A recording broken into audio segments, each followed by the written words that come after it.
Hey everyone, I'm Mr. Twery. Let's get to it. Today, we're diving into one of the most human parts of history: how people lived, how they were ranked, and who had power over whom.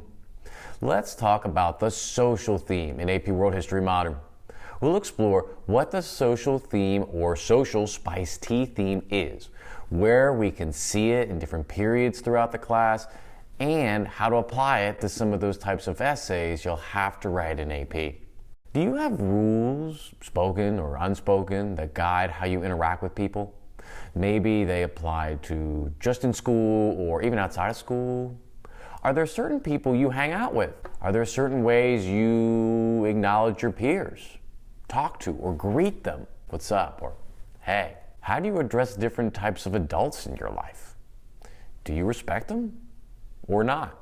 For what reason? Do you feel like there are people who are cool or popular or well accepted and those who aren't? These are all different dynamics of the social spice tea theme. How you socialize with others, how you see yourself, and how society ranks you. In AP World History Modern, the social spice tea theme is all about how societies organize people. We're looking at things like class structure, gender roles, family systems, racial and ethnic hierarchies, and the ability, or lack of ability, to move between different social groups. It's about who's on top of society and who's on the bottom of the society, and how that changes, or doesn't, over time. Remember, as a part of this series on spice tea themes, whenever we use the social theme, we're going to associate that with the color red. Let's look at some examples of where we can see this social spice tea theme in action in each of the four major time periods in AP World History Modern. In period 1 of the class, 1200 to 1450, we see in the Song Dynasty China, where Confucianism and Confucian values reinforced patriarchal family structures. Men were viewed as superior to women, and a series of social norms called filial piety required people to honor and obey their elders.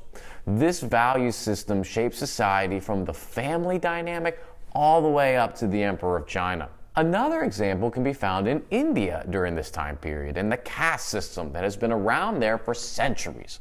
People were born into a caste, and that group determined their job, their social status, even who they could marry. Even if you were incredibly talented and just amazing, you couldn't move up to a higher social caste in your lifetime.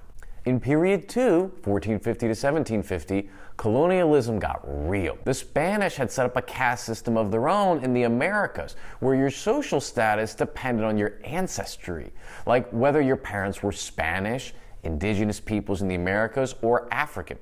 It may not come as a surprise to you, but the Spanish created the system, so they put themselves at the top of the social ladder, and everyone else was at the bottom. Like India's caste system, there was no moving up.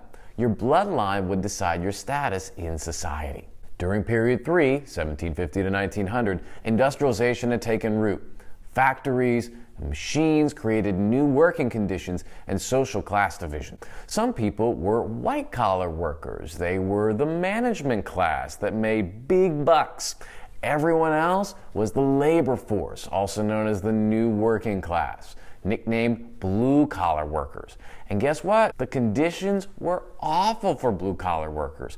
People in this social class were often drastically underpaid and overworked, and there definitely wasn't air conditioning.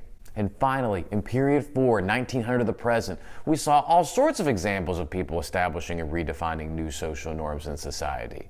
The Harlem Renaissance reshaped racial pride. Gandhi promoted equality and nonviolence.